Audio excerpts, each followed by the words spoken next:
Bueno, buenas tardes. En primer lugar, muchas gracias a todos los que están aquí hoy con nosotros y los que nos acompañan por medio de Zoom.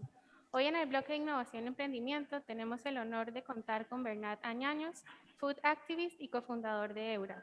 Bernat cuenta con una trayectoria profesional internacional que va desde comunicación institucional en el Parlamento Europeo a lanzamientos de startups en China. Becado desde muy joven para estudiar comunicación en Barcelona y posteriormente en Leeds, siempre tuvo claro que para él la prioridad es dedicar su energía a proyectos con impacto positivo. En el 2015 inició un programa de emprendeduría en Barcelona Activa, donde conoció a Marc Coloma, con quien posteriormente lanzó Eura al mercado español en abril del 2017. Ahora ya cuentan con presencia en más de 14 países del mundo y Bernat actualmente es el líder encargado del departamento del Social Movement de la startup. Y bueno, finalmente, bien sabemos que nos encontramos en una etapa difícil para sobrevivir en el mercado dadas las circunstancias. Sin embargo, Eura es un claro ejemplo de que sí se puede. Y es por eso por lo que Bernat hoy nos hablará sobre la sostenibilidad, emprendimiento contracorriente.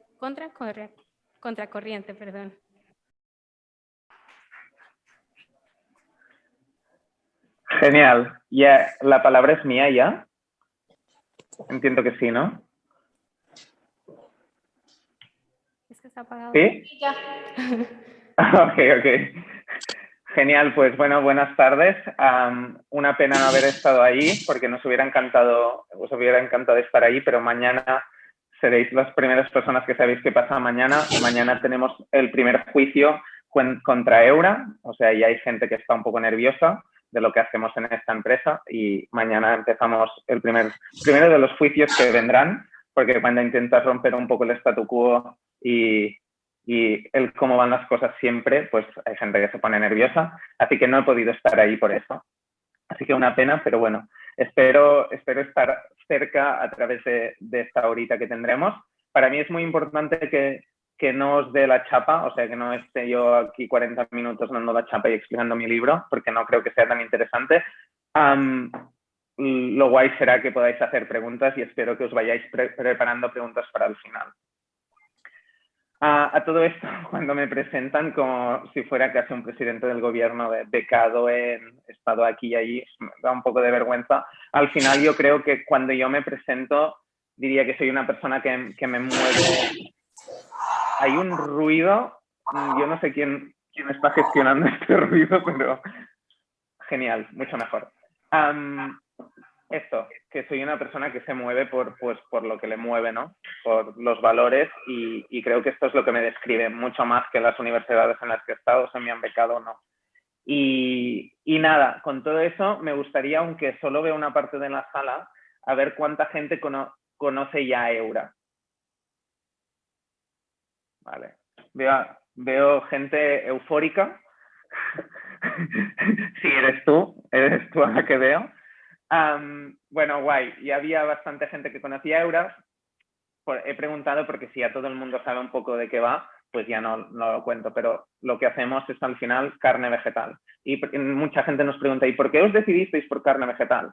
Pues porque hubo un momento cuando Marc y yo queríamos tener el impacto que queríamos tener en el mundo, nos preguntamos, ¿qué es aquella cosa que podemos hacer muy bien y que puede realmente tener un impacto global y que sea rápido, ¿no?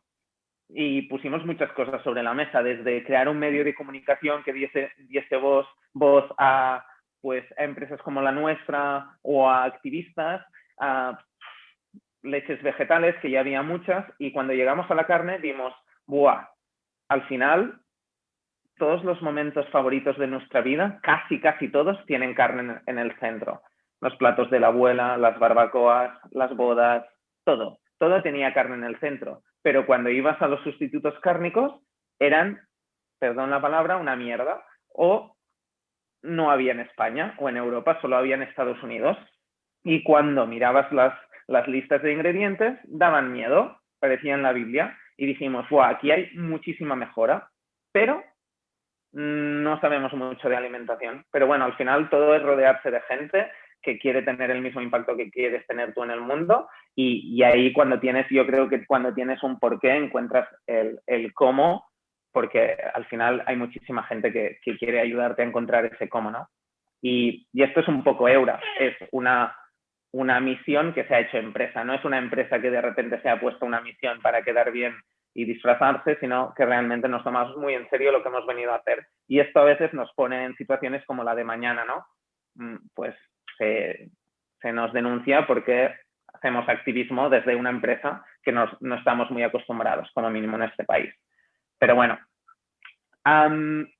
como misión tenemos dos grandes misiones.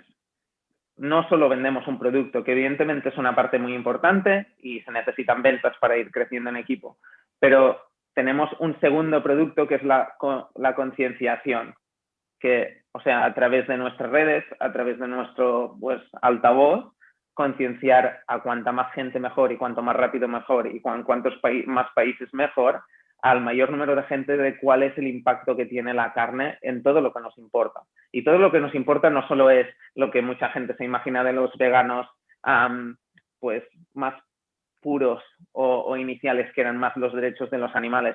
Es que ahora ya estamos viendo que también la carne tiene un impacto negativo en muchas cosas en salud y un impacto negativo, evidentemente, en cómo estamos tratando al planeta. Y al final, algo que decimos es que la información es poder, ¿no? Y lo que hacemos es ponerlo sobre la mesa, aunque no estamos acostumbrados a que empresas hagan esto. Normalmente lo hacen ONGs, pero como tampoco hay muchas ONGs haciendo esto ahora mismo, pues lo hacemos nosotros. Y el segundo producto, evidentemente, es ese producto que es de Food Tech, que es como cómo creamos carne directamente de los vegetales.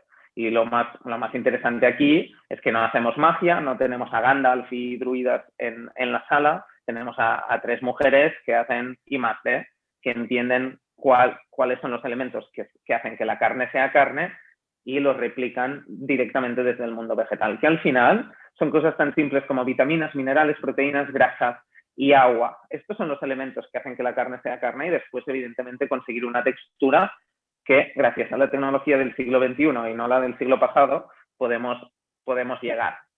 Así que esto es un poco lo que hacemos en Eura. Un producto que está en los supermercados y en los restaurantes, que ya está, como se ha dicho, en 15 países y en breves estará en más, y otro producto que es la concienciación a través de una comunidad y de la información democratizada. Información que no solo se queda en las universidades y en un lenguaje súper elitista, sino que baje al mundo real desde el lenguaje que la mayoría de la gente habla, ¿no? Y cuando me han presentado, yo ya estoy sintiendo que doy la chapa, os lo digo. O sea, intentaré no dar mucho la chapa y que tengáis mucho tiempo para preguntar, porque tampoco sé en lo que estáis más interesados. Así que intentaré ir rápido un poco dando una plataforma de lo que somos y después vamos a preguntas, que nos lo vamos a pasar mejor. Me han presentado como que llevo Social Movement. ¿Por qué creamos este nombre, no? Porque quiere parecer cool este chico. Pues es algo que hemos aprendido durante el tiempo, ¿no? Éramos dos chavales que estaban en una biblioteca, no estábamos en un garaje en este caso, pero estábamos en una biblioteca gratuita de Varna y bueno, ahí estábamos creando todo esto, ¿no? Y al final vas creciendo y pasas de ser 2 a ya sois 20 y de repente ya no sois 20, sois 40 y ahora somos 42 o 43, entrando 3 personas por semana, que creo que a final de año tenemos que ser 80 y pico. ¿Y qué pasa? Que, claro, entra muchísima gente con muchísimos backgrounds, con muchísimas maneras de trabajar y con, sobre todo, muchísimas experiencias en empresas de gran consumo. Empresas de gran consumo donde principalmente lo que les mueve, y no pasa nada, está bien, es el valor económico, ¿no? Cuantas más ventas, pues creamos una estructura que es muy transversal, que es la que llevo yo, que es Social Movement, ¿no? ¿Cómo hacemos que el movimiento social que hay detrás, que la misión que hay detrás de esto, transpire no solamente a comunicación, porque no tendría sentido, porque si no tienes una comunicación hacia afuera que es preciosa y que habla muy de tu misión, pero que después la gente de operaciones o la gente de people o la gerencia no está conectada, ¿no? Y al final lo que hacemos desde Social Movement es esto. Una organización transversal que haga que transpire hacia afuera, pero también hacia adentro, y que también cuando tenemos un nuevo proveedor o un nuevo partner productivo, que también conozca nuestros valores y que nos conozca por esto, no únicamente por los grandes números de financiación, rondas de inversión, que queda muy bien en titulares, pero no es lo que nos mueve. Y a todo esto, cuando nos pusimos a pensar si realmente era algo que tenía sentido, evidentemente España hace 4 años era otro mundo. O sea, ha avanzado muchísimo, muy rápido. Está avanzando muy rápido en todo el mundo, pero aquí el hecho de que nosotros estemos aquí y que también entrasen en su momento, hace 2 añitos, Beyond y algunas otras startups y empresas que ofrecían opciones similares, también que las grandes cárnicas de España ya estén invirtiendo en líneas de carne vegetal, ha hecho que se avance muchísimo, muchísimo. O sea, hace 4 años, cuando nosotros aún no existíamos, no habíamos presentado los primeros productos, yo me acuerdo que enviaba mails a tiendas y enviaba mails a cadenas de restaurantes que hoy en día tienen Eura y se vende muy bien, y me decían, estáis locos, esto en España no va a funcionar, en España nos gusta la carne. Y yo les decía, ya, precisamente por esto, sí nos gusta la carne, pero a mucha gente ya no nos gustan sus consecuencias. Y lo que ha pasado es esto, ¿no? Que en 4 años hemos visto que el número de veganos es verdad que no ha crecido mucho porque seguimos siendo muy pocos, pero sin más, lo importante es lo que ha crecido el número de personas que están reduciendo el consumo de carne, que ya era significante hace 4 años, pero que ahora ya es más del 40%. O sea, ya más casi 5 de cada 10 personas que te cruzas por la calle están reduciendo el consumo de carne de forma activa y necesitan opciones. ¿Y qué pasaba antes de Eura o antes de Beyond o antes de las empresas que estamos haciendo carne vegetal? Que esta gente cuando iba a un supermercado se encontraba un bloque de tofu blanco y no sé cuánta gente en la sala sois amantes del bloque de tofu blanco, pero no sé si alguien quiere levantar la mano, porque es verdad que es un producto que está súper alejado de lo que nos gusta, está súper alejado de nuestras recetas. Es un producto que las abuelas seguramente no van a introducir en sus cocinas. Es un producto que muchísima gente no sabe cocinar y es un producto que muchísima gente nunca compartirá con sus amigos. Y al final la comida en el Mediterráneo, en el sur de Europa, es compartir. Ya no es tan el nutriente, sino es esta experiencia de compartir, de cocinar, de hacer la barbacoa, ¿no? Y lo que hemos hecho con Eura es hacer esto, replicar exactamente o intentar replicar con todas nuestras mejoras que tenemos, porque queda mucho para hacer lo que es la carne perfecta, exacta y aún mejor, pero intentar replicar esta experiencia, ¿no? Que se cocina igual, que lo puedas compartir igual y que, bueno, que sea parte de esta experiencia que va mucho más allá de los nutrientes. Y algo muy interesante que también hemos visto, evidentemente al inicio, hace 4 años o 3 años y medio, el 90% de nuestros clientes y clientas eran veganas o vegetarianas, ahora ya son la minoría. Ya más del 50% de nuestros clientes y clientas ya no son ni veganos ni vegetarianos, son precisamente esta gente que está reduciendo el consumo de carne o gente curiosa que le gustan probar pues, cosas nuevas. Y esto es el gran cambio, ¿no? Yo, como vegano, prefiero a muchísima gente dando pasos hacia adelante y intentando mejorar que no a unos pocos ahí cerrados haciéndolo, bueno, iba a decir perfecto, pero nunca es perfecto, pero realmente no comiendo nada de carne. Creo que los pasos son en ir dando pasos hacia adelante. Y algo que veíamos era cómo podemos ser distintos a estas grandes empresas que ya están naciendo, ¿no? En Estados Unidos, sobre todo. No sé si cuántas de vosotras conocéis Beyond, Impossible, pero eran como los primeros referentes. Y eran gente que hacía carne vegetal y hablaba de que la carne se podía conseguir desde los vegetales.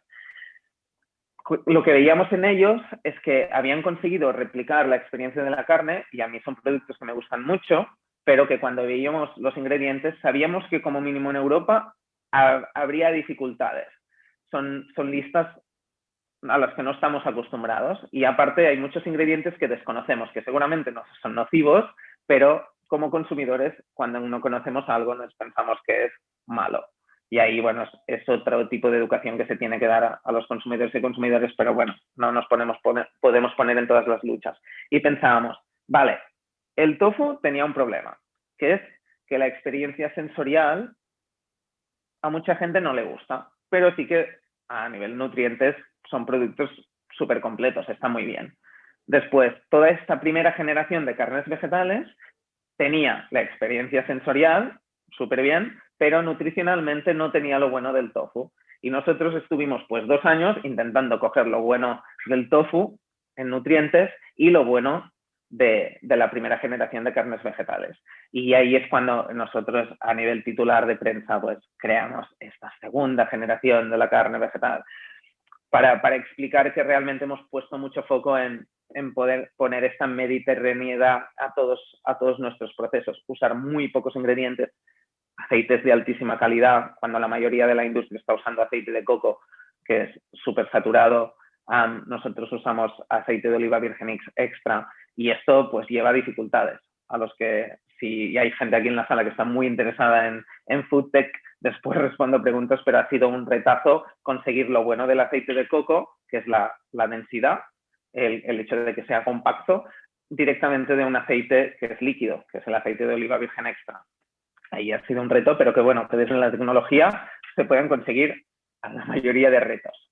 Y ahora que hablo de tecnología, al final es lo que nos mueve y tenemos que empezar a hablar desde la tecnología en términos positivos en el mundo de la alimentación, porque al final los animales actualmente están siendo una tecnología, que es una tecnología que ya dejo la parte ética, porque sin más, pero es una tecnología poco eficiente, muy poco eficiente en recursos. Tienes que darle muchísima comida y muchísima agua a una máquina para que después se transforme en muy pocos kilos de carne.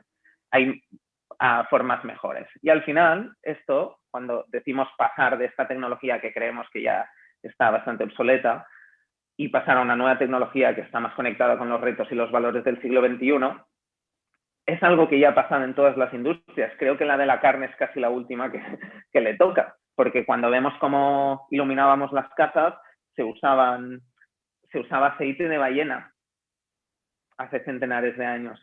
Ahora ya no. Pasamos a una bombilla y ahora utilizamos LED porque es más sostenible. Cuando vemos cómo nos transportábamos, usábamos caballo. ¿Qué pasaba? Ciudades enormes como Nueva York, pues con los restos de los caballos que van dejando por las calles, había grandes problemas de sanidad. Pasamos al coche. El día que Ford presentó el coche no quería solucionar el problema de la sanidad en Nueva York, pero la solucionó indirectamente desde la tecnología, que era un coche. Y ahora ya no tenemos esos coches, sino tenemos coches eléctricos que son más sostenibles. ¿Qué ha pasado con la carne? Utilizábamos animales, hemos utilizado animales y seguimos utilizando animales. Si miramos atrás, casi todas las grandes industrias del mundo han ido avanzando. La de la carne está usando la misma tecnología. Y esta tecnología tiene un límite. ¿Y qué pasa en el mundo? Que hay muchísima gente ya, pero es que estamos creciendo a unos ritmos acelerados. Unos ritmos que en países como China, el más grande del mundo y el más poblado, cada vez comen más carne, porque en algunas cosas se está intentando copiar lo que hacemos los europeos y los americanos y no se debería, que es comer muchísima carne, como 85 kilos por cápita en España. Muchísimo. Es insostenible si todo el mundo se pone a alimentarse de esta forma. Y lo que intentamos hacer es esto, que podamos seguir comiendo carne, pero que coma todo el mundo. Y no todo o sea, y cuando digo todo el mundo, aquí hay otra gran problemática que se habla poquísimo, es la justicia social. Hay muchísima gente que en un sistema alimentario que ha tenido muchísimos años para hacerse eficiente, para sustentar sus problemas, es un sistema alimentario que está produciendo el alimento del ganado en países pobres, envía esto a países ricos para alimentar a unos animales ineficientes que nos alimenten a los países ricos, pero los países pobres siguen teniendo muchísimos problemas de alimentación y siguen habiendo miles de muertos cada día por malnutrición. Y un sistema que ya tiene tantos problemas, es evidente que tenemos que ponerlo en duda. Y esto es lo que lanzamos desde Eura.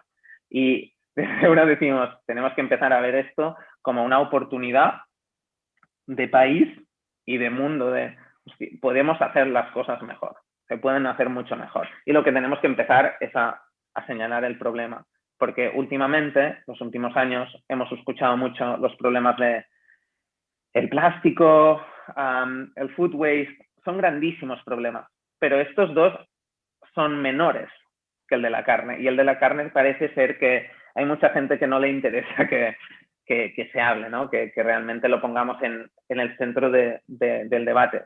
Ciudades como Barcelona, con un consistorio que se supone, bueno, que sí es de izquierdas, hacen este año la ciudad sostenible, alimentación sostenible, creo que se llama. Y no ponen la carne en el centro. Hablan de verduras de proximidad, que está muy bien. Y yo como Bernat intento comprar verduras de proximidad y mi familia tiene un huerto. Pero, again, era una gran oportunidad para hablar de la carne y no se está hablando de la carne. Pero bueno, aquí estamos para hablar de la carne. Y en eso estamos, ¿no? Intentar poner en el centro del debate de la sostenibilidad la carne, como mínimo al mismo nivel que el del plástico, el food waste o la justicia social, porque al final todos están conectados. Y algo que era muy importante, y intentaré no alargarme mucho para que empecemos a hacer preguntas y respuestas, era hacer un producto que esté muy, muy bueno. Es verdad que cuando vemos opiniones, hay opiniones de todo tipo. Hay mucha gente que puede que no le guste Eura. Tengo amigos que me dicen, pues mira, este me gusta y este no. O en redes también veo opiniones de todo tipo. Pero es verdad que es un producto que sorprende, ¿no? Que, bueno, como mínimo yo cuando he tenido la oportunidad de vender mucho, ¿no? A comerciales y a compradores de grandes retailers, rompe una barrera muy grande, ¿no? Que era, estábamos acostumbrados que los productos plant-based, cuando ya ponía vegano, plant-based, hace 2-3 años, eran malos, eran aburridos. Venían en un packaging aburrido, con 17 idiomas y no se entendía qué era, ¿no? Eran casi medicinas. Y lo que hemos hecho es romper, número uno, una experiencia organoléptica de cómo se cocina, cómo sabe, cómo huele. Y número dos, una cosa muy importante que es cómo se comunica. ¿Quién eres, no? Porque hasta ahora un bloque de tofu no era nadie. Y estamos en una época donde la mayoría de gente de esta sala no os he visto en la cara, pero entiendo que sois la generación Z o millennial algunos, y estamos, o sea, estas generaciones estamos buscando empresas, estamos buscando proyectos, estamos buscando comunidades que nos representen y queremos dedicar el dinero a comunidades que nos representen. Y eso no estaba pasando, porque un bloque de tofu blanco, pues está complicado crear algo más que una marca, ¿no? Que un producto. Y ahí, como Eura, le ponemos mucho foco, ¿no? Y algo que, y ahí ya estoy dando muchos spoilers, pero algo que mañana es lo que traemos al juicio es esto, precisamente. Es que cuando hacemos este tipo de post no lo hacemos para vender Eura, lo hacemos, o sea, que compren tofu, y a mí me parece genial. A mí me encantaría que el mundo se hubiese cambiado desde el tofu, pero ha tenido muchísimos años para hacerlo y no lo ha hecho. Por eso intentamos hacerlo desde aquí, ¿no? Pero que lo que nos mueve, número uno, es concienciar y número dos, evidentemente, cuanto más vendamos, más equipo tenemos y cuantos más equipos existan empujando esto, pues mejor que mejor, ¿no? Pero que no sea esto lo que te mueve. Y ahí, para toda la gente que quiera crear algo en un futuro, que yo os empujo a hacerlo, porque cuando empiezas a ver cuál es el mercado laboral y qué tipo de empresas hay y qué tipo de ofertas, es un poco frustrante que tengáis súper claro el por qué lo haces, ¿no? ¿Qué es lo que te mueve en la vida? ¿Cuáles son los KPIs que te mueven, no? Y para mí los KPIs, y Mark seguramente en orden tendrá distintos, ¿no? Pero están las vidas de los animales, los litros de agua, las selvas que no se están deforestando. Cuando son estos lo que te mueve, es que no paras de empujar. Porque la avaricia del dinero nunca es suficiente. Pero yo creo que cuando tienes un porqué tan grande es que vas empujando y por dificultades que te encuentres, que se encuentran, no os lo negaré, yo he llorado mucho durante estos últimos 4 años y lo he pasado mal y he tenido ansiedad, pero no pasa nada, se puede decir. Cuando tienes ese porqué, reconectas, ¿no? Hay algo que te conecta con, guay, yo estoy aquí por eso. O sea, este problema se soluciona. Hay problemas más grandes que son estos, que son la razón por la que estoy aquí, ¿no? Y yo creo que que en general tener muy claros qué KPIs, ya en general en la vida, no en el trabajo, te mueven, son lo que cambia todo. Y el otro día tenía una conversación muy interesante con un amigo y pensaba, claro, es que yo cuando tengo charlas o hablo con los gobiernos, tanto sea el catalán, el de Barcelona o el español, que he hablado con todos, veo que los KPIs que les mueven al final, cómo se valoran los países, se valoran por el PIB. Cuando un país lo valora por el PIB, es que ya tienes un problema. Nunca van a priorizar la agenda verde. Sí, porque la agenda verde en algunos casos o durante un tiempo hay una transición que puede que vaya en contra de cierto PIB. Así que yo creo que en general la sociedad tenemos unos KPIs que son súper distintos a los que nos están representando como sociedades. Y creo que lo que debemos hacer cuanto más gente mejor es empujar esto, empujar el cambio de qué es por lo que nos sentimos valorados. A mí que España sea número 1 en PIB o el que crece más en PIB, a mí, como Bernat Añaños Martínez, a mí me da igual. Pero a mí que España sea el número 1 en sostenibilidad, en pasos hacia adelante en una transición proteica, en pasos hacia adelante en una energía verde, estos son los KPIs que nos deberían mover.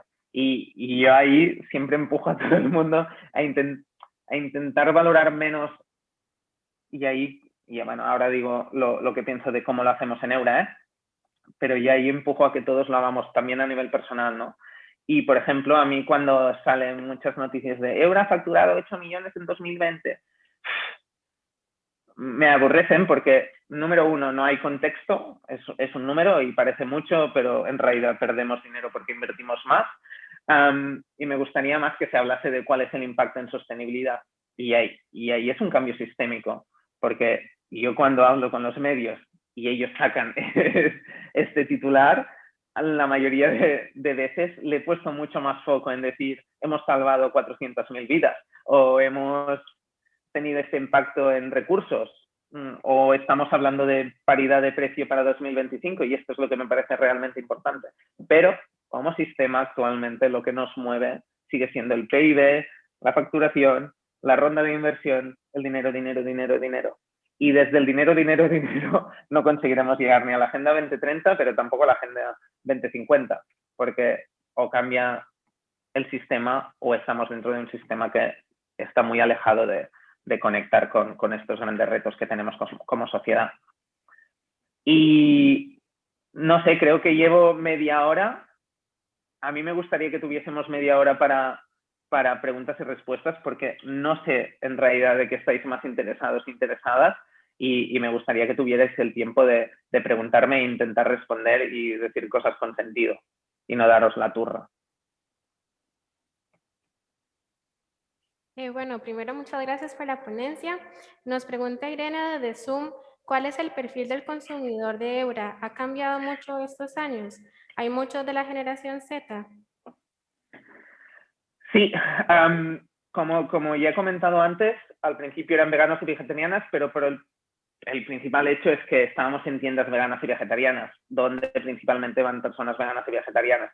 El cambio llegó cuando empezamos a llegar a sitios como Carrefour, como La Sirena, como Alcampo, etcétera, etcétera, ¿no? Cuando entras en estas cadenas de gran distribución, llegas a un público mucho mayor. Y ahora cuando hacemos estudios, ya son la minoría que son veganos y vegetarianos y la mayoría son flexitarianos. Y a nivel edad, la mayoría, en los estudios que tenemos, que no son 100% fiables porque no hacemos encuestas de miles y miles, pero la mayoría de gente está entre los 24 y 35, esta es la franja de edad que tiene más, y después la generación Z es la siguiente y la siguiente ya es la de más de 35. Sí que la generación Z y gente muy, muy joven, que ya no sé si son la generación Z, rollo 13, 14 años, ahora no me queda claro dónde acaba la generación Z, están empujando mucho que las madres y los padres hagan ciertas compras, ¿no? Y estamos viendo como muchísimos adolescentes están haciendo el cambio, pero no son ellos quienes compran, pero al final sí que son los consumidores finales. Ok, muchas gracias. ¿Alguna otra pregunta? Dime. Es que tengo que decirlo yo. De pronto, que me gustaría saber cuáles son 3 datos que él considera más importantes para nuestra generación, para cambiar nuestra perspectiva, a cortar nuestro consumo de carne. Ok, esta Samantha pregunta que cuáles son los 3 datos más importantes que usted nos recomienda para disminuir el consumo de carne. Datos Datos. impactantes, entiendo. ¿No? Sí. Bueno, al final a mí algo que me impacta mucho es que detrás de una hamburguesa de ternera, que yo he comido muchísimos años hamburguesas de ternera, yo, Bernat, años he comido muchísima carne y me encantaba la carne y me sigue encantando, no me gustan sus consecuencias, pero detrás de una hamburguesa de ternera hay 1.700 litros de agua en un mundo donde hay muchísima gente que no tiene acceso al agua, que cuando lo ves en perspectiva y sabes en los millones de hamburguesas que se venden cada día, la perspectiva ya te empieza a cambiar, ¿no? Es importante, sobre todo, reconectarnos con la comida y saber qué estamos comiendo y cuál es el impacto y después decidir. Que a mí me parece muy bien que después la gente siga comiendo carne, pero que sepamos cuál es el impacto. Número 2, a mí algo que me impacta muchísimo es que hay 10 veces más animales de granja en el mundo que personas. Animales de granja quiere decir animales que han nacido y que morirán por el simple hecho de ser carne. No quiere decir un santuario. No, animales que nacen y mueren para ser un producto en una estantería de un supermercado. Hay 80.000 millones de animales cada año que viven y mueren por la simple razón de estar en un plato. Y esto tiene un impacto increíble porque y mira, y este es el tercer seguramente, cuando ves la conversión de recursos de una vaca a la conversión que nosotros tenemos, o cuando digo nosotros puede ser casi todas las empresas de carne vegetal seguramente tienen unos datos similares, pero a una vaca le tienes que dar 20 kilos de cereales y legumbres para conseguir 1 kilo final de producto, de proteína. Para conseguir 1 kilo de eura necesitas 0,5 kilogramos, ya sea de guisante o de soja, dependiendo del producto, ¿no? O sea, es 40 veces más. Este tipo de conversión nos dice que necesitaríamos mucho menos recursos para alimentar a todo el mundo, y cuando digo todo el mundo quiere decir realmente todo el mundo, no todo el mundo como ahora, donde hay millones de personas que siguen sin tener acceso a la comida. Muchas gracias. ¿Tienes otra? Bueno, espera un segundo. Bueno, Mar nos pregunta también, sabiendo que la alimentación de hoy en día es insostenible por la cantidad de recursos que se emplean, ¿cómo cree que va a ser la alimentación del día de mañana? A nivel conceptual, a mí me gustaría que fuera una alimentación de la que nos sintamos orgullosos y orgullosas. Número 1. Yo creo que ahora, y ya no digo la carne, porque hay muchos otros problemas en la alimentación, el sistema está roto, por todos lados, está roto. No nos podemos sentir orgullosos ni orgullosas, es imposible. Cuando vemos en perspectiva toda la problemática, hay gente sin comida, comida que se tira, producimos en países pobres para alimentar a los ricos, tenemos un montón de animales dependiendo de sus vidas de nuestra alimentación.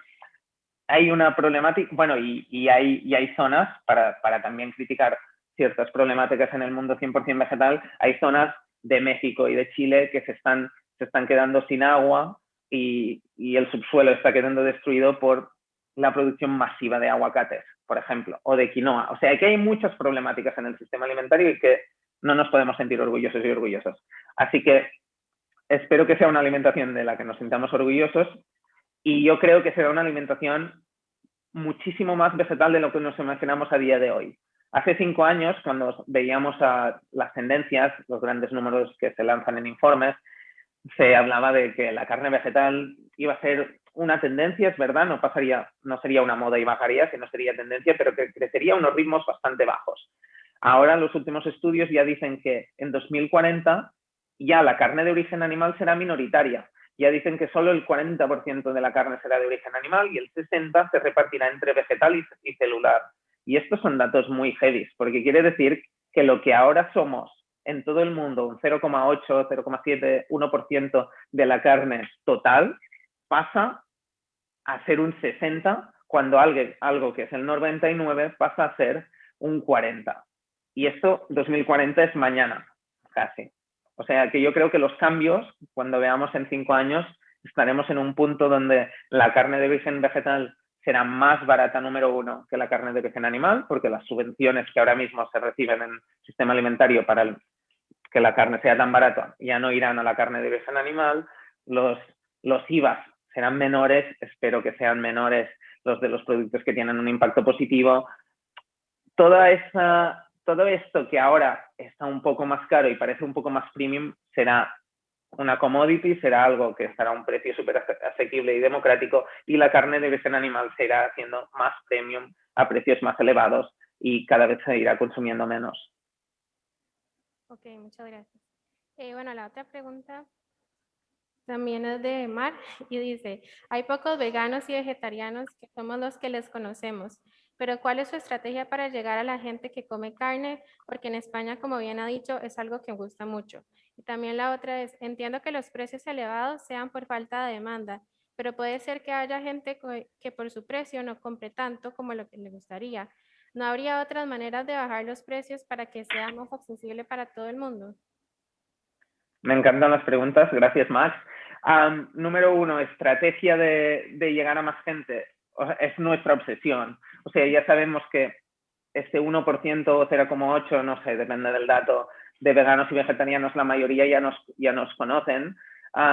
Debemos llegar a muchísima más gente y ahí ponemos mucho esfuerzo y ya los datos dicen que hemos llegado a muchos que no son veganos y vegetarianos, pero bueno, que nos queda muchísimo camino y ahí estamos a punto de lanzar una serie de, convirtiéndonos cada vez más en una plataforma de media y una serie de episodios y de contenidos que conecten muchísimo más con esta población que sigue comiendo carne, pero que está buscando alternativas y está buscando información.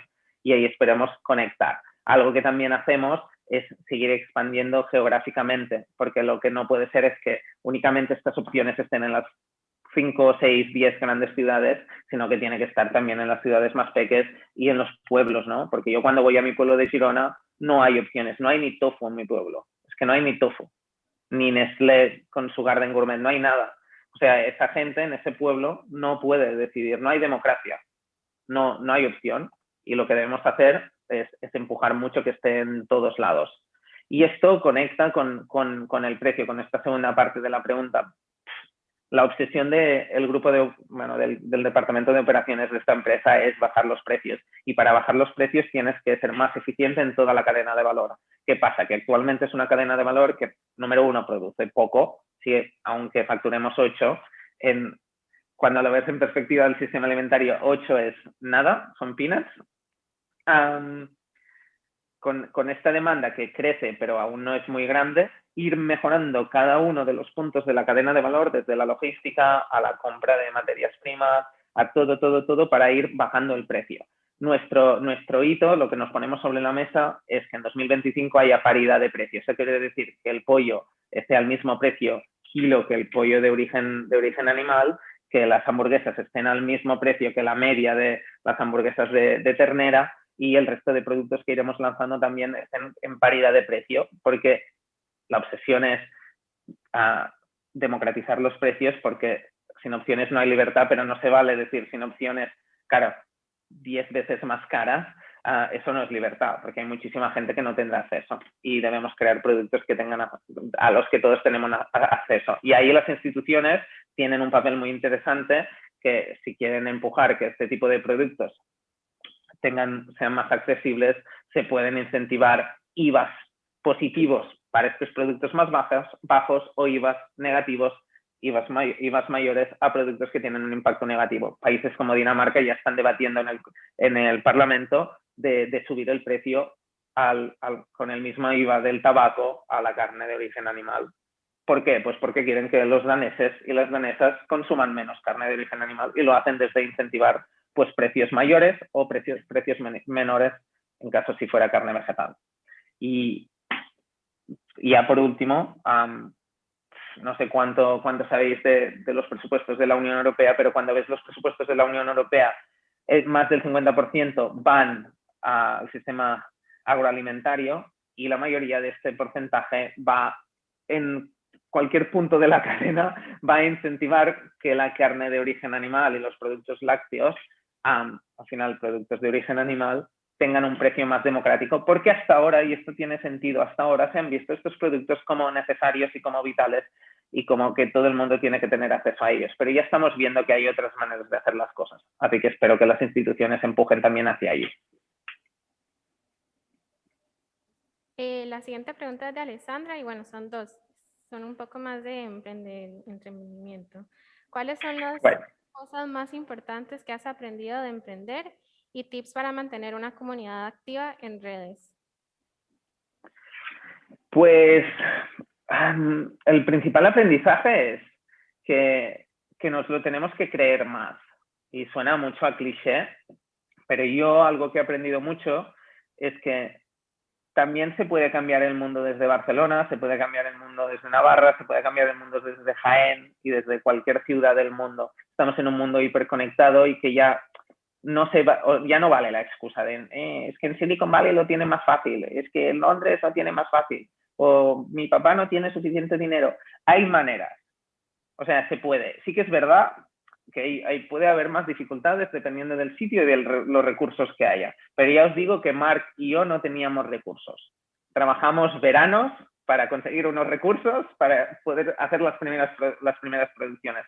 No veníamos con una cartera llena, pero que se puede. Yo creo que el principal aprendizaje es desde donde sea, se puede, que no nos pongamos barreras que no existan. Y algo que también aprendí, sobre todo ya esto a inicio, antes de presentar la marca y el producto, es que se tiene que compartir las ideas. Las ideas en una libreta, las ideas pensando que es que si la comparto me la van a robar, no valen, porque no pasan.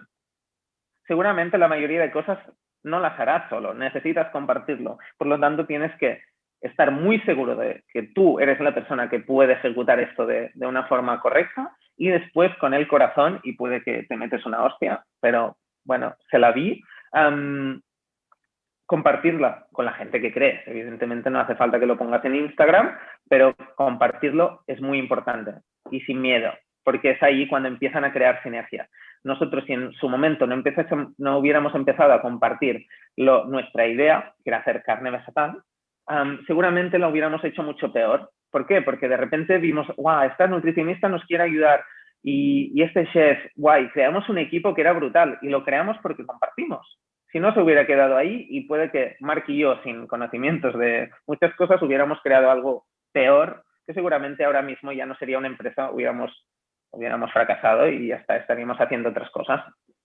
Y a nivel comunidad, yo diría, el otro día también estaba en una mesa redonda y diría, nunca me he parado mucho a pensar esto porque yo soy mucho el que está detrás de esto y al final es cómo, Bernat, has conseguido mantener activa una comunidad. Y lo único que se me ocurre es siendo humano, ¿no? Teniendo muy claro cuáles son nuestros ideales, que en muchos casos los represento yo como voz en las redes, pero tener muy claro lo que hemos venido a hacer intentando ser lo máximo humilde que se puede, pero sin perder determinación, porque la determinación no la podemos perder, sabemos lo que hemos venido, y siendo humildes, ¿no?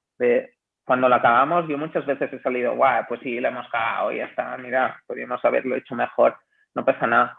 Y yo diría que lo que hace que Eura tenga la comunidad que tiene, aparte de que tiene unos valores muy claros y mucha gente se siente identificada, es que somos humanos, ¿no? Que estábamos acostumbrados a que las empresas, que en las redes no fueran humanas, estuvieran desconectadas, fueran entes que están ahí y lanzan fotos. Y lanzar fotos, ¿qué es? O sea, y hay muchos influencers que lanzarán mejores fotos que tú, harán mejores recetas que tú, todo lo harán mejor que tú, ¿no? Y yo creo que la clave es en eso, ¿no? En humanizar las marcas, en explicar los valores y en ir evolucionando y explicando ese trayecto y esos cambios que vas viviendo a través del tiempo. Y aparte de esto, no se me ocurre, bueno, sí hay algo que gracias a ser humano conectas con gente humana también, que las marcas no lo consiguen, ¿no? Y ya no es Eura ya es yo cuando explico Eura también para mí Carlota Bruna, no sé cuánta gente de aquí conoce a Carlota Bruna, pero hay muchísima gente, creadores y creadoras de contenido que están detrás de esto, ¿no? Y que han empujado y han explicado y y nos han apoyado en todos los momentos pues que hemos tenido problemas o que hemos necesitado que se explicase cierta cosa, ¿no? Y creo que el hecho de ser humano te conecta con seres humanos que también tienen los mismos valores y misión que tú, y ahí pues gente como, bueno, los miles de seguidores y los centenares de creadores de contenido como Carlota Bruna, Antonin Huergo, Gloria Vegana, pues son personas claves para llegar donde hemos llegado. Bueno, la siguiente pregunta es, ¿cuáles consideras que son las mayores motivaciones de sus consumidores para reducir el consumo de carne y consumir Eura? Y por el contrario, ¿cuáles son las mayores barreras que tienen para que se consiga esto mismo? Los factores que hacen que se consuma más Eura, pero en general más carne vegetal o productos 100% vegetales, depende de la edad. Es verdad que ya es una tendencia que es mucho más transversal de lo que era hace 5 años, donde había gente muy joven, pero ya está. Ahora, personas como mi abuela, su doctor le dice que reduzca el consumo de carne, ¿no? Y no lo hace por sostenibilidad o derechos de los animales, lo hace por salud. Cuanto más senior es la persona, normalmente más conexión con el mundo de la salud, por edad. Cuando más joven, más derechos de los animales. Y toda esta zona del centro depende entre sostenibilidad y salud. Pero evidentemente hay excepciones. Hay gente muy joven que puede que se preocupe mucho por la salud, como pueden ser muchos deportistas, ¿no? Personas como Saul Niguez que dan el paso para tener una mejor performance, o Lewis Hamilton, etcétera, etcétera. Y después ya reconectas con otros factores. Pero normalmente cuanto más joven, sostenibilidad y derechos de los animales, cuanto más senior, más preocupaciones de salud, porque también es verdad que van saliendo muchos informes que hablan de que el consumo actual de carne no es saludable y que no tiene ningún sentido y que hay otras maneras de conseguir la proteína que se nos había vendido que la única forma era a través de un bistec. Y las principales barreras creo que es el precio número 1. O sea, el precio actualmente no está apto para muchas familias. Es verdad que el año pasado, ya si comparamos de un año a otro, hemos conseguido bajar casi el 15% el precio. Es un paso enorme, pero seguimos estando por encima del precio kilo de lo que estamos acostumbrados. Y si queremos ser carne vegetal, también tenemos que intentar conseguir esta paridad de precios. Ahí el precio seguramente es la principal barrera, y hay otra barrera que vamos rompiendo cada día más, y que de hecho hoy ha entrado aquí un comprador que si entramos en su supermercado, pues estaremos más cerca de más gente y de más pueblos, que es la accesibilidad territorial. Actualmente Barcelona, Madrid, Valencia, Bilbao, Sevilla, seguramente es muy fácil encontrar Eura. Hay zonas que no es tan fácil encontrar Eura, y al final tenemos que pensar que te tienes que adaptar a las circunstancias y factores de la sociedad. No vas a cambiar esto. Y la gente, yo mismo, no se mueve mucho para ir a comprar. No hace una ruta para, compro Eura en Carrefour, compro la leche aquí, La gente tiene poco tiempo, así que tienes que estar en todos lados si realmente quieres ser un producto de impacto, y ahí estamos empujando fuerte. Así que precio y después accesibilidad territorial, y después hay una tercera que es que sigue habiendo un estigma de que los productos 100% vegetales son aburridos. Y dentro de los estigmas podríamos estar hablando muchísimo. Hay otro estigma que ya se está rompiendo muchísimo, que es si consumo productos como de carne vegetal o soy vegano, pierdo en el mundo masculino, pierdo mi masculinidad, ¿no? Eso es otra temática, ¿no? Y hay muchos estudios que hablan de que hay esta percepción en los hombres de consumir este tipo de productos me hacen perder mi virilidad. Bueno, al final todo es información, ¿no? Tenemos que explicar al mundo que no tiene sentido.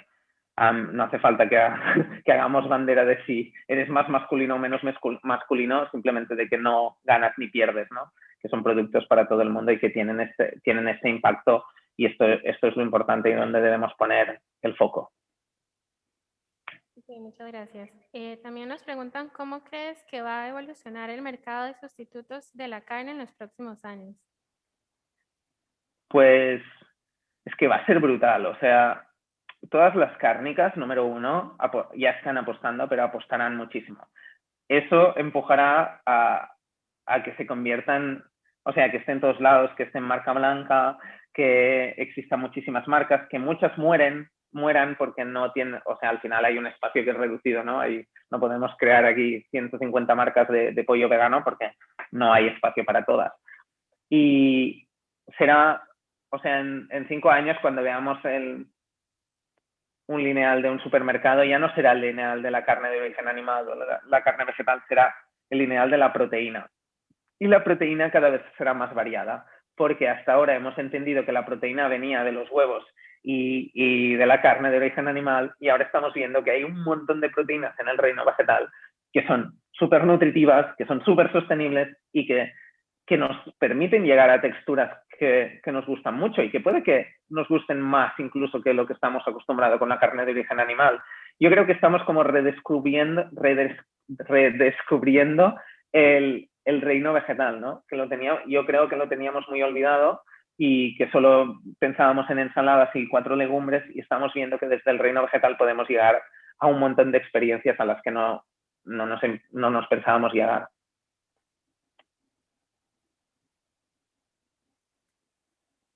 Gracias. Juan Diego nos pregunta, ¿cuándo cree que van a llegar a paridad de precio? ¿El objetivo es tener un producto exactamente igual a la carne o algo parecido? Paridad de precio, espero que en 2025 como mínimo la mayoría de productos estén en paridad de precio. Así que 2025 este es el objetivo que nos ponemos como empresa, y ahí todos los departamentos estamos involucrados porque todos tenemos algo que decir y algo que mejorar y algo que empujar para que podamos llegar ahí. Y la segunda parte era, perdona. Es que si el objetivo es tener un producto exactamente Sí. igual a la carne o algo parecido. Sí, como empresa nuestra obsesión es conseguir lo mejor de la carne, pero sin olvidar lo mejor de los vegetales. O sea, podemos crear carne, pero quitando esas consecuencias también negativas en salud. O sea, consiguiendo, por ejemplo, que nuestra burger, cuando ves los nutricionales, solo tiene un gramo de grasas saturadas. Esto en una hamburguesa de ternera no pasa, pues porque tiene más y ya está. O sea, la ternera como animal tiene más grasa saturada y no pasa nada. O sea, que tampoco pensemos en que buscamos replicar exactamente, porque lo que podemos hacer desde el reino vegetal es hacerlo mejor. Evidentemente sin el animal, evidentemente sin usar tantos recursos y siendo más sostenible, pero también en salud, poniendo mucho foco en cuáles son los principales problemas que genera la carne y quitarlos, ¿no? Y de ahí lo más bueno es que desde el reino vegetal y desde la tecnología de este siglo podemos ir mejorando, ¿no? Que el producto de hoy será mejor en 6 meses. Y en 5 años, muchísima menos agua, muchísimos menos recursos, mejor textura, mejor experiencia, mejor sabor, mejor todo. Gracias. Luego Camila nos pregunta, ¿ve el food tech como una solución para países con altos índices de desnutrición? ¿Cómo garantizar acceso si personas con rentas bajas priorizan precios? La tecnología está claro que al final todo es tecnología, ¿no? Pero yo creo que el food tech puede cambiar cómo entendemos ahora el sistema alimentario. O sea, lo que hacemos ahora es cultivar en zonas como el Amazonas, muchísima soja que después va a alimentar al ganado en otros países, ¿no? Estamos transportando y al final es mucho más fácil poner una extrusionadora con alta humedad, que es lo que usamos en Eura, que es la misma máquina que puedes que puedes utilizar para hacer ganchitos. Al final es una máquina que depende de cómo la uses, consigues una cosa u otra, y esto es algo que se puede poner en todos lados. Es una máquina que transforma eso que estamos creando, bueno, destruyendo en el Amazonas directamente en una carne, aunque te guste solo el 90%, pero es que ya está siendo mucho más sostenible y seguramente alimentará muchísima más gente. Yo realmente creo que tenemos este reto, ¿no? De no ver esto como algo que en Occidente se está poniendo de moda y es una tendencia, etcétera, etcétera. Vamos a poner el foco en otros países, y es que es muy interesante que en África, cuando ves los estudios, también está habiendo una reducción de carne. Es verdad que es mucho más dispar porque hay muchas más desigualdades en un continente como África, y cada país es un mundo, pero ahora hablo como continente, y esta tendencia está pasando. todo el mundo está intentando dar pasos hacia adelante. Lo que pasa que hay países, por ejemplo en África, cuando ves, si nosotros nos quisiéramos distribuir ahí tendríamos un reto, porque la mayoría de ciudades y pueblos, en muchos de los supermercados casi todo es en ambient, o sea, no hay neveras y congeladores en muchos. Es todo un poco más retoso, pero yo creo que desde acercar esta maquinaria que no es, o sea, es algo que ya existía, que ganchitos hace muchos años que se hacen ganchitos. Lo que hemos conseguido es, poniendo agua y soja o agua y guisante, conseguimos una experiencia al final. Llegaremos a dejar de hacer cosas muy extrañas que hacemos ahora, como cultivar aquí, enviar aquí, para matar aquí, después enviar ahí. No tiene mucho sentido y va en contra de la justicia social. Ok, muchas gracias. Y bueno, ya para ir terminando, Íñigo nos pregunta, ¿ha tenido un impacto negativo el COVID-19 en la industria y en la conversación de la sostenibilidad? ¿Se ha aprovechado la pandemia para dejar de lado la conversación? Es algo que me está llegando mucho, y yo también, porque supongo que estoy en Eura y estoy muy rodeado de gente que está preocupado por eso, no lo he notado, pero sí que es verdad que mucha gente me lo ha dicho. Yo creo que no. Creo que hay muchas empresas dando pasos hacia adelante, incluso empresas de las que no te esperarías dar pasos hacia adelante, y que yo soy muy crítica con ellos, trabajando para realmente dar pasos a mejor, ¿no? A un progreso más verde. O sea, que diría que puede que sí que esté como más detrás, ¿no? Porque todas las noticias son COVID, COVID, COVID, COVID. No hablamos de nada más que COVID, pero creo que es más la agenda mediática que lo que está pasando. Creo que realmente se está trabajando precisamente porque los consumidores y las consumidoras, gracias al COVID, que creo que es lo único bueno que nos va a traer esta pandemia, es que hemos conectado que la única manera de salvar nuestra salud es salvando la salud de los animales y la salud del planeta, porque al final somos una conexión. Y creo que nos faltaba como un toque de atención de, hey, señores y señoras, estamos juntos en esto. Cuando tú eres irrespetuoso con el planeta y los animales, aparecerán cosas. Y esta es horrorosa y evidentemente ha traído mucho dolor, pero, o sea, ya hay datos que dicen que el 70-80% de las nuevas enfermedades tienen un nacimiento en las granjas. ¿Por qué? Porque las granjas son la zona perfecta para crear una pandemia, o los mercados con animales vivos. Ya no hablo de si el COVID o no ha nacido ahí, porque aún no hay conclusiones muy verídicas, pero son zonas perfectas. Animales seres vivos muy cerca los unos de los otros, con todos los restos de todos los animales de por ahí, son zonas perfectas para crear nuevas enfermedades que después se conviertan en pandemias. O sea, que yo creo que hemos conectado muchísimo con eso, sabemos que tenemos que cambiar un poco, esto trae tiempo, yo soy positivo y creo que nos vamos con este aprendizaje a futuro, espero. Y a nosotros como empresa, evidentemente, el 43% del negocio antes del primer confinamiento era restaurantes. Os podéis imaginar este 43% en que se convirtió pues en casi cero por muchos meses, y ahora estará un 10%. O sea, no se ha recuperado la restauración, pero lo que ha pasado es que en los supermercados cada vez estamos en más, se vende más, y esto también ha ayudado a que no se tenga que despedir a nadie, que se pueda seguir creciendo en equipo, que no se pare la misión, que únicamente pues fue un mes que fue un poco duro porque fue un poco incertidumbre, como creo que todo el mundo, pero como empresa creo que podemos estar contentos y agradecidos porque evidentemente hay otros sectores que se van más tocados de esto. Ok, muchas gracias. Y bueno, ahora Elías desde Zoom nos pregunta, ¿hay alguna institución que regule las emisiones de CO2, consumo de agua o el uso de espacio para la carne? ¿Y qué factor es el que debe ser regulado más urgentemente? Hay organizaciones y empresas y proyectos que están haciendo están empujando a que se informe, o sea, primero que se regule cómo se calcula esto, porque tenemos que llegar a un acuerdo, ¿no? Como industria, cómo calculamos esto, porque si no todo el mundo lo calculará a su manera y será un despropósito. Y número dos, los consumidores y consumidoras no van a entender nada porque cada uno usará su medida. Yo creo que algo que está pasando y que están empujando muchísimas organizaciones en Europa es lo que ha pasado ahora con el Nutri-Score, que al final es cómo nos afecta este producto, aunque es un desastre en muchas cosas, pero bueno, en términos generales es una buena idea, se ha convertido en un desastre en cómo se ha desarrollado, pero te explica muy fácilmente, ¿no?, cuál es el impacto en tu cuerpo. Tenemos que empezar a crear sustainability scores, ¿no? ¿Cuál es el impacto de este producto en el planeta, ¿no?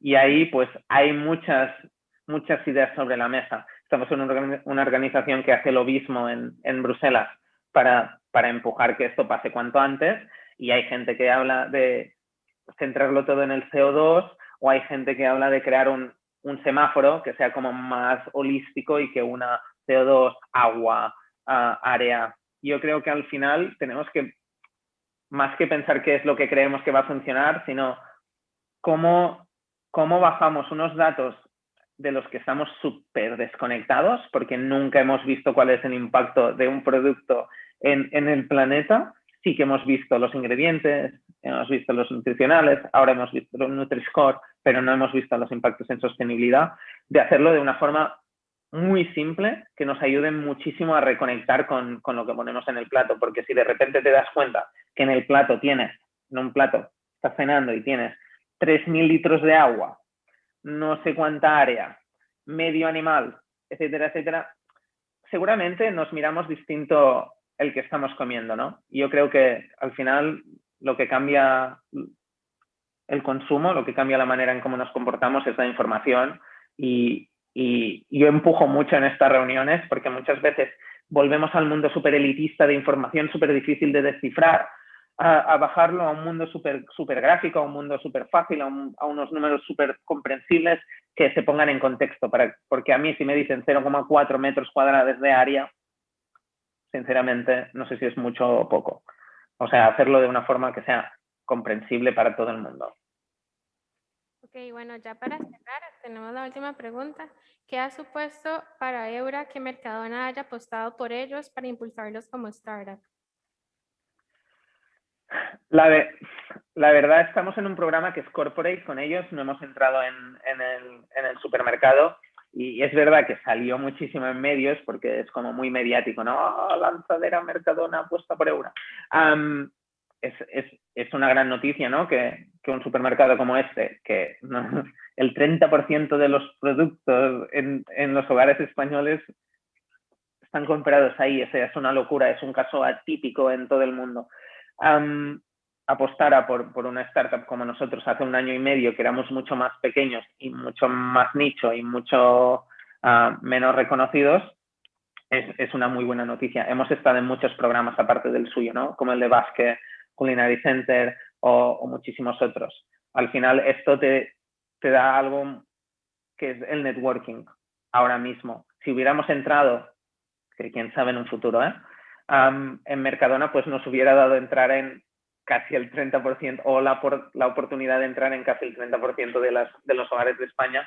De momento esto no lo ha traído, pero algo que también nos ha dado, supongo, y es soy un poco incorrecto a veces, pero es esta titulitis, ¿no? De cuando alguien confía en ti, es más fácil que otros confíen en ti. Y yo creo que es como un sello, ¿no? Wow, no están tan locos estos 2 chavales que hace 2 años pensaba que estaban locos, porque estos y estos dicen que ganan premios y han entrado aquí, ¿no? Esto te da pues esta titulitis que al final te ayuda a llegar a la misión de una forma más rápida. Y ya os digo que y si os ponéis a emprender, algo que os vais a encontrar es que aún hay un mundo en el que cuando eres joven no te hacen ni caso. Cuando eres joven se ríen, cuando eres joven no creen que lo que digas es verdad. Y yo ya tengo 30 años y me he encontrado con esto y es un poco frustrante. Y casos como este que se mencionaba de Mercadona te ayudan a que los 30 sean menos relevantes. Ok, bueno, muchísimas gracias, Bernat, por su tiempo y dedicación para esta presentación. Estoy segura que todos los que estamos acá y los de Zoom aprendimos muchísimo de su ponencia. Espero no haber dado mucho la turra, de verdad. Que, o sea, no teneros delante a veces es como un poco duro, porque no sé cuál es el impacto o qué es lo que os interesa más, pero bueno, espero haber dado algo de valor y que habéis pasado un buen rato. Muchas gracias. Muchas gracias.